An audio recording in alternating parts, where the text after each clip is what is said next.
Bismillahirrahmanirrahim. Kami nyatakan perang terbuka secara hukum melawan saudara Joko Widodo. Allahu Akbar. Saya sampaikan kepada saudara Joko Widodo. Saudara Joko Widodo, puas sekarang saudara melihat anak bangsa, warga negara Anda hari ini dijemput secara paksa. Apakah Anda cukup puas dengan peristiwa ini? Atau Anda justru kurang puas, ingin Roy Suryo dan kawan-kawan ini ditahan semuanya? Wahai kubu Jokowi termul-termul, puas kalian dengan kabar penangkapan ini? Ini hukum yang kalian pamerkan sebagai penegakan keadilan. Iya, kenapa? Lalu mereka berkata kalau tidak ditahan nanti katanya akan hadir di TV ini, TV itu. Hadir di TV itu hak konstitusional dan menghargai undangan televisi. Dan yang disampaikan adalah pendapat, bukan mengulangi perbuatan.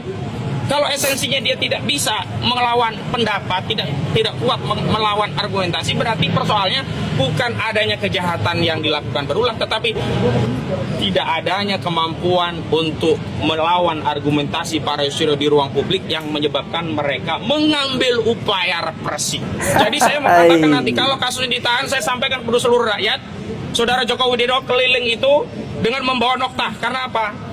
Kalau sampai ditahan berarti saudara Joko Widodo itu adalah orang yang sedang mengkampanyekan sebuah partai yang dipimpin ya terserah Pak Jokowi lah. Tapi pada saat yang bersamaan dia zalim kepada rakyatnya yang 10 orang zalim. Jadi sekali lagi, karena saudara Joko Widodo sudah sampai pada tahapan ini, Bismillahirrahmanirrahim, kami nyatakan perang terbuka secara hukum melawan saudara Joko Widodo. Terbuka.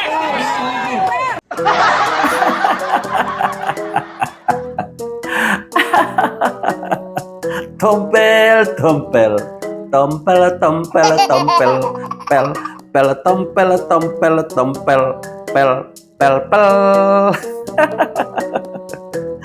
Akhirnya emosi juga kan lu? Kemarin Pak Jokowi diam-diam kau sok menantang Pak Jokowi. Kalau berani laporkan saja. Ya, sekarang apa? Giliran sudah ditangkap, mulai ngajak untuk perang terbuka. Sontoy loyo benar Anda ini.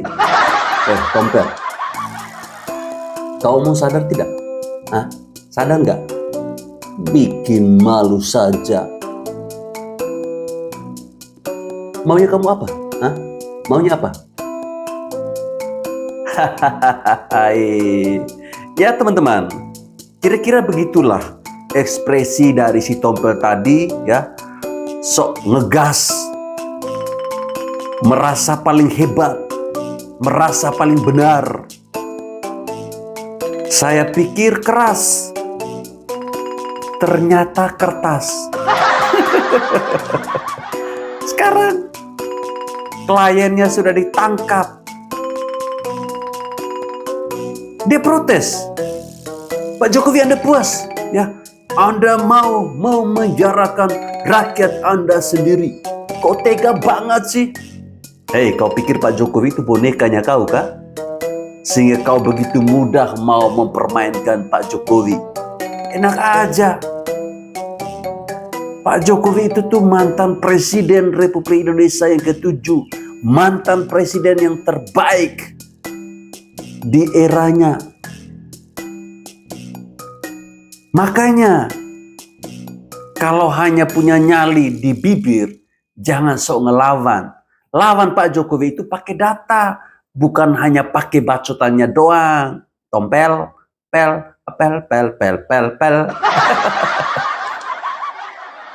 Inilah kalau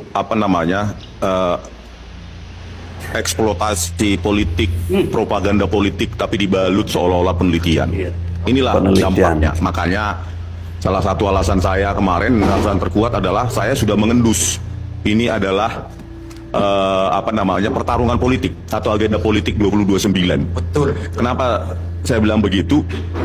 Pihak mereka itu tidak pernah, saya sudah mengusulkan, pihak mereka, khususnya para pengacara Pak Roy maupun Bu Tifa, itu tidak pernah meng-cross validasi silang tulisan Pak Roy yang 49 halaman itu dibedah oleh tim peneliti independen. Apakah itu memenuhi kaidah-kaidah ilmiah, numerisasinya Tolong bagaimana gimana, sebelum Bos? jump into conclusion. Tetapi Pak Roy Suryo ya tanpa ada dasar ilmiah yang jelas, tanpa pendidikan yang jelas, itu langsung jump into conclusion, Pendidikan yang jelas. terutama dua metode yang diklaim ilmiah. Ya, yang pertama adalah ELA, Error Level Analysis. Padahal sudah ELA. saya sebutkan di situ, bahkan di buku saya yang terbaru, ya. Kenapa itu ELA-nya seperti itu mengindikasikan manipulasi digital? Itu karena pertama faktor yang dinamakan dengan resolusi. Dia harus membandingkan, ini kan dia membandingkan tidak apple to apple, hasil scan ijazahnya dengan yang Ya, diupload di jeruk to medsos. jeruk. Harusnya dibandingkan juga dengan ijazah orang lain, ya, hasil scan juga. Tapi itu tidak dilakukan, gitu loh. Dia bertahan di situ bahwa itu harus palsu, harus merupakan hasil manipulasi digital. Ya, yang kedua bahwa di samping ELA itu selalu mengatakan bahwa terjadi ketidakcocokan, ya kan, antara foto di ijazah Pak Jokowi tahun 1985 dengan foto ketika jadi presiden. Oleh karena itu, ya, dengan metode yang seperti itu dia tidak bandingkan dengan apple to apple. Misalnya foto Itu salahnya Pak dia. Prabowo Subianto dengan foto saat presiden. Akhirnya apa? Dia sengaja, ya, secara bias konfirmasi, ya, namanya kalau penelitian itu ada bias konfirmasi. Kita menginginkan kesimpulan yang sama, kesimpulan harus itu, sehingga dicarilah pencocokan berdasarkan sampel sehingga sesuai dengan kesimpulan yang diinginkan. Itulah bias konfirmasi. Nah, harusnya akan dibandingkan, dipelajari lagi, tapi ya Roy Suryo lebih di 49 halaman itu ya lebih fokus mengarang daripada hasil numerisasi. Ya, produk dari penelitian itu kan harusnya numerik. Mengarang, guys. Ada angka-angka, ada persentase, tapi itu tidak dilakukan. Oleh karena itu, saya berharap ini diuji di pengadilan, dan saya perkirakan selalu bahwa ini pengadilan yang asimetris, yang tidak Ya. berimbang. Karena nanti di sini banyak ahli, di sini banyak saksi, fakta, di sini miskin semua. Oke? Karena kita mau berangkat ini, ya singkat saja. Oke, makasih. Oke, ini mungkin ada yang ditambahkan sedikit aja karena kita akan ke sana. Ya, Bang Jamada. Baik, rekan-rekanku sekalian, saya selalu bicara secara hukum ya.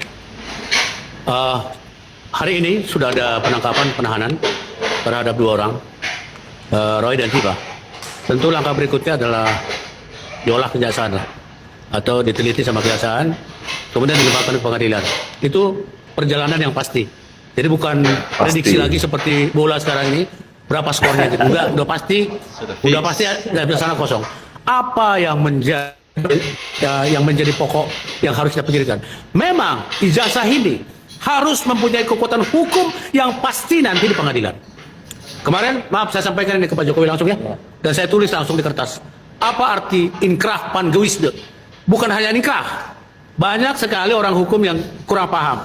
Bukan berarti saya lebih paham dari rekan-rekan, tapi yang dibutuhkan dalam perkara ini adalah inkrah pan gewisde, baik di tingkat PN, PT, dan Mahkamah Agung dan selanjutnya.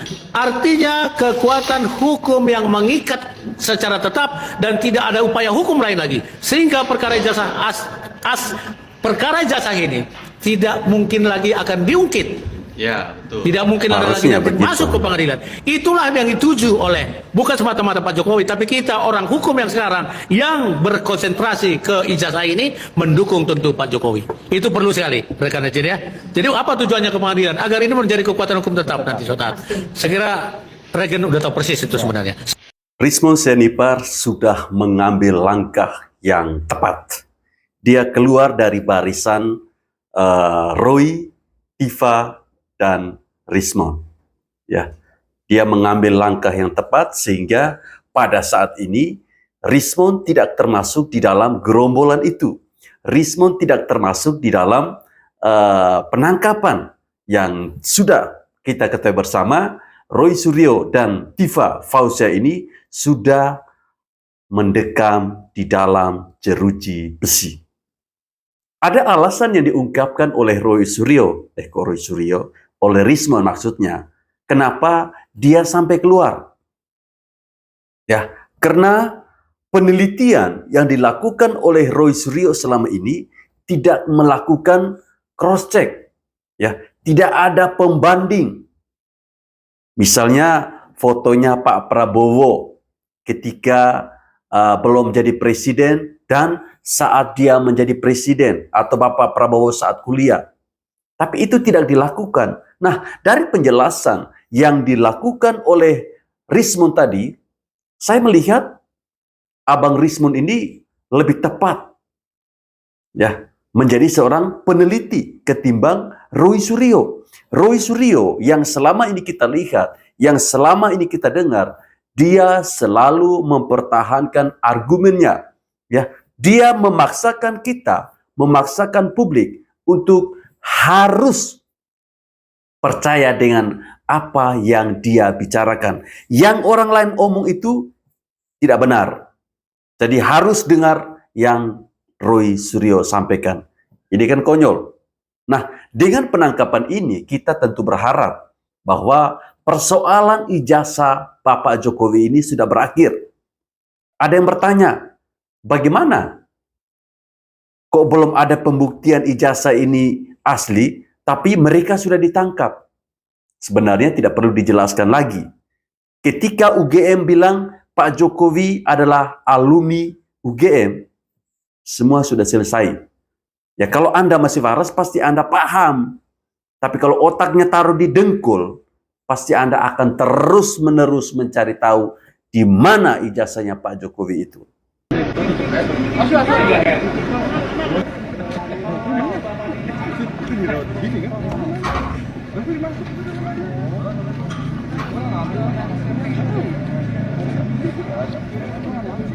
Ini yang menurut saya sangat konyol ya teman-teman. Ketika Tifa keluar dari rumah sakit langsung menggunakan kursi roda.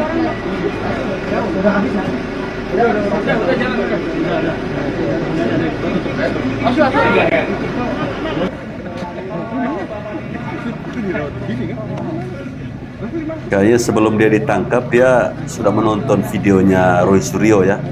Waktu ditangkap waktu dia diperiksa saat itu yang kasus stupa Candi Borobudur.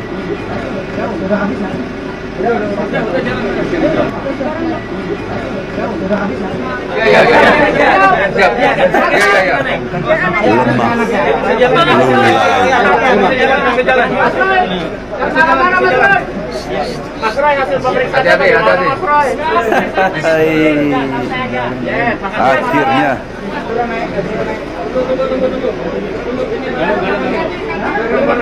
Akhirnya ku menangis terseduh-seduh. Pokoknya klien kami tidak boleh dibawa ke rumah sakit karena klien kami itu sehat, tidak ada sakit. Jadi jangan dibuat-buat. Itu yang disampaikan oleh Refli Harun. Refli Harun yang sangat memuja si Tifa. Tahu kan Rismond pernah bongkar soal hubungan dekat antara Rismond. Kok Rismond lagi sih? Antara Refli Harun dengan si Tifa. Nah, ilmu yang coba diterapkan oleh Tifa ini benar-benar sangat menjijikan menurut saya ya. Datang ke rumah sakit dengan kondisi yang sangat sehat, segar, bisa berjalan. Tiba-tiba keluar pakai kursi roda. Jangan sampai ada penahan di lehernya juga ya. Hanya karena mungkin ketutup ya. Jadi tidak bisa lihat. Nah ini kan sebuah trik yang pernah ditunjukkan oleh Abang Roy Suryo ketika itu ya. Saat diperiksa berapa jam di Polda Metro Jaya, keluar langsung pakai penopang di leher gini.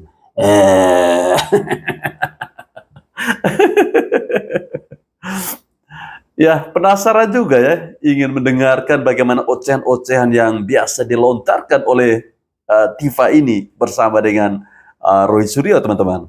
Seandainya memang betul ada ijazah asli, dengan senang hati saya pakai baju orange. Dengan senang hati saya masuk lapas. Nggak ada masalah. Aja.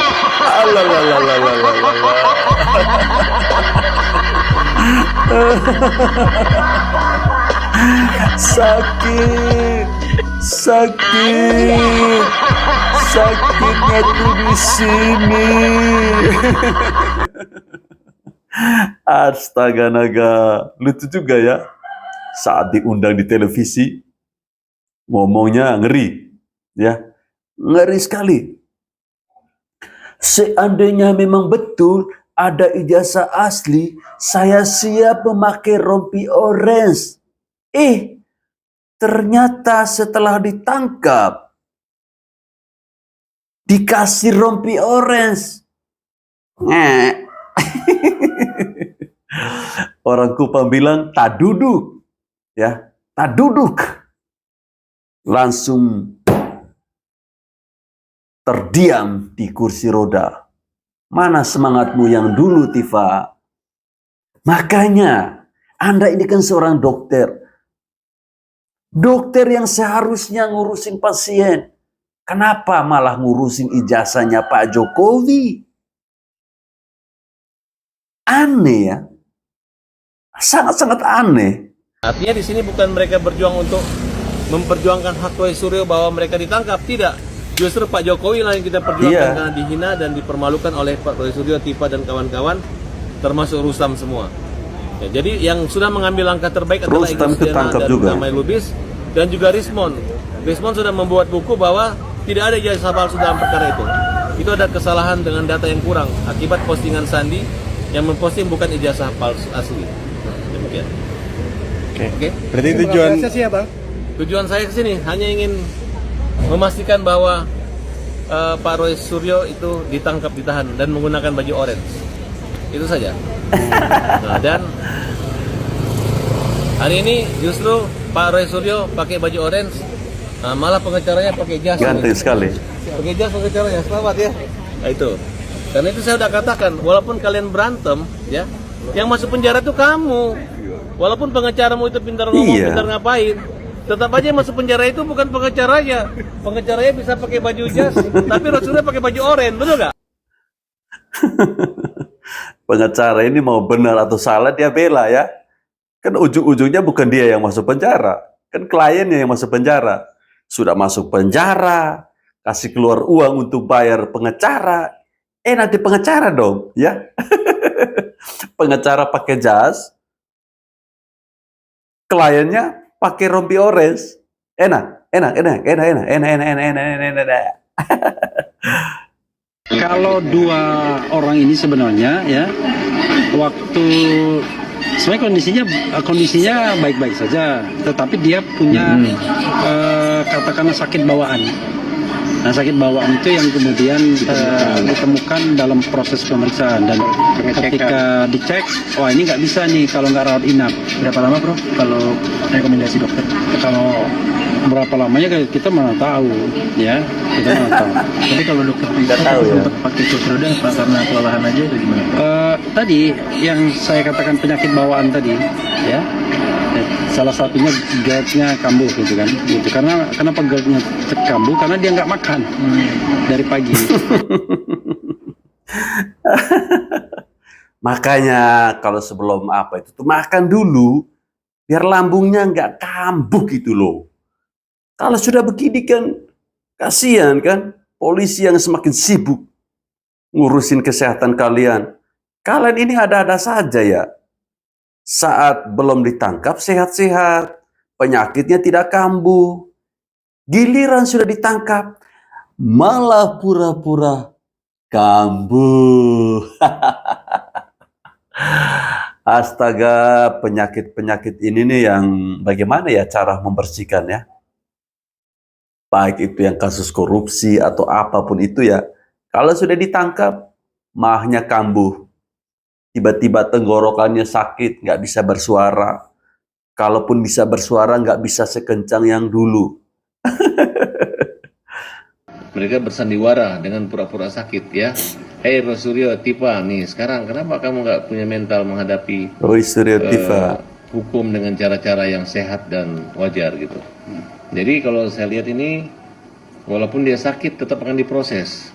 Kecuali ternyata terbukti Roy Suryo dan Tifa ini gila, mungkin dia akan bebas, dihentikan penuntutan, ya. Karena hanya orang gila yang dia pura-pura tidak gila, dipidana Bang. di Indonesia ini. Gila benaran. Ya, memang kalau saya lihat ini wajahnya wajah-wajah pura-pura sakit, ya. Bayangkan aja dokter Polda bilang dia ini sehat, masuklah dalam sel. Tiba-tiba minta tolong dibawa ke rumah sakit Kramat Jati. Tiba-tiba ada intervensi mantan polisi sehingga katanya harus diistirahatkan di rumah sakit. Saya dapat informasi apakah benar itu ini, apakah benar mereka satu kamar, ya. Nah, apakah mereka di ruang VIP? Janganlah. Karena setahu saya semua klien itu kalau dibantar tapi dimasuk ke dalam sel yang ada penjaranya, ada bangsalnya, bukan di VIP, kecuali jenderal-jenderal atau polisi atau sipil atau orang yang tidak dihukum. Tapi kalau orang yang dihukum itu untuk keselamatan dan keamanan, mereka disatukan dengan sel-sel baik teroris, narkoba itu sama. Nah, tidak boleh ada pembedaan atau dianggap pengecualian bagi mereka-mereka ini. Mereka ini adalah penjahat-penjahat yang memang mulutnya sangat lemes dan mereka harus menerima hukuman yang sangat besar, berat. Karena baru masuk rumah sakit udah bilang, udah teriak Allahu Akbar, sehat, semangat katanya gitu. Nah sedikit lagi kalau dia boleh keluar dari rumah sakit bisa habis ngomong lagi, jarang lagi.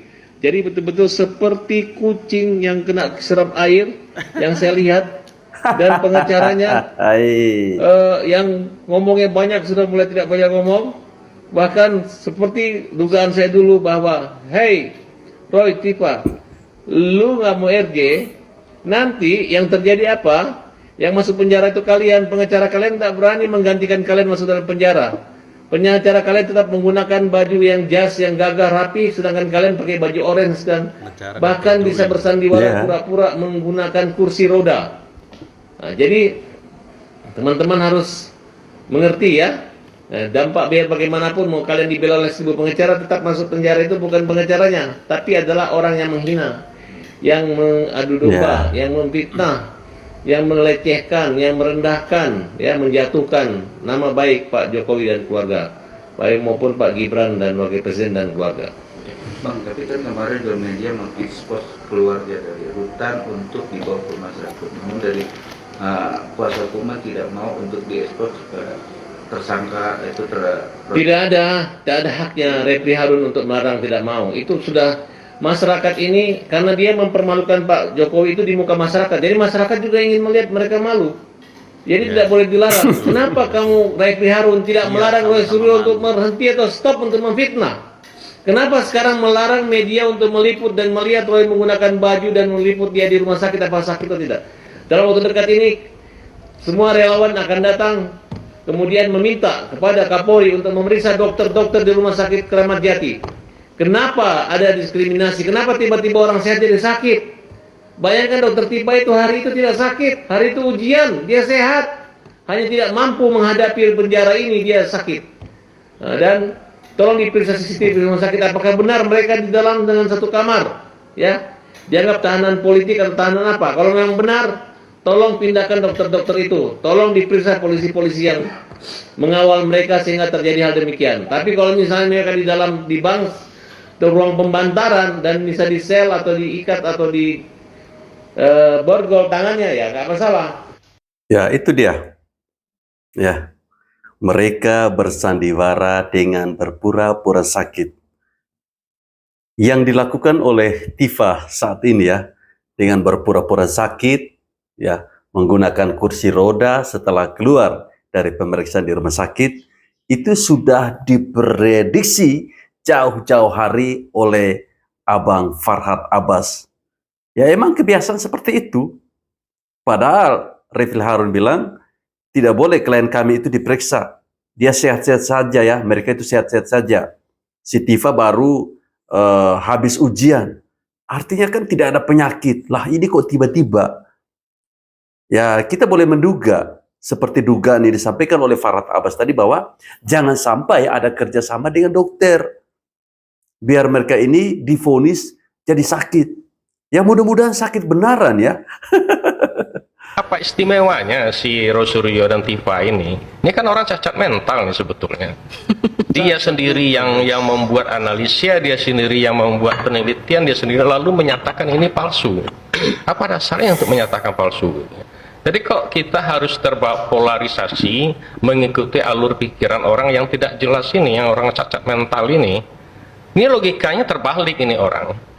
Dia menuduh orang lalu disuruh untuk membuktikan. Oh, tunjukkanlah aslinya. Pakai logika terbalik dia.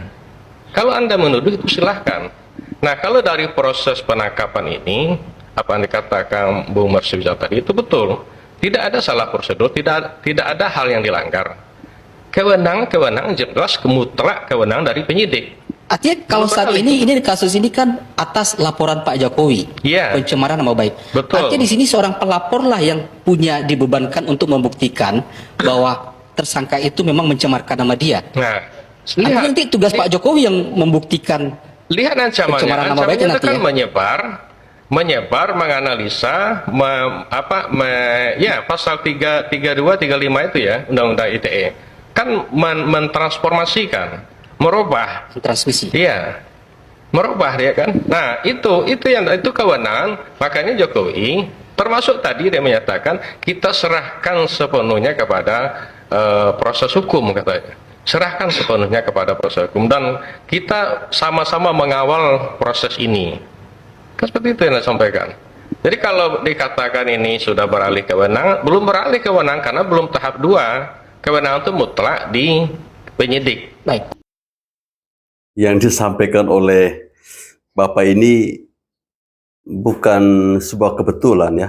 Kalau kita melihat bagaimana aktivitas yang ditunjukkan oleh Roy Suryo, Tifa selama ini memang terkesan ya, kita melihat seperti orang yang benar-benar cacat mental. Teman-teman perhatikan ketika Roy Suryo hadir dalam sebuah acara di televisi nasional ya, saat perdebatan itu sedang berlangsung, Roy Suryo itu kan hobinya apa? Memotong pembicaraan lawan. Padahal ketika dia berbicara, lawannya itu diam atau tenang-tenang saja.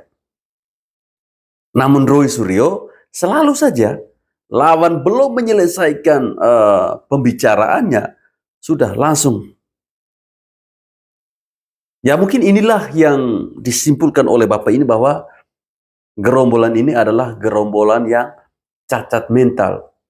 Masa kalian yang menuduh Pak Jokowi ijazahnya palsu, kalian pula yang meminta Pak Jokowi harus menunjukkan ijazah itu.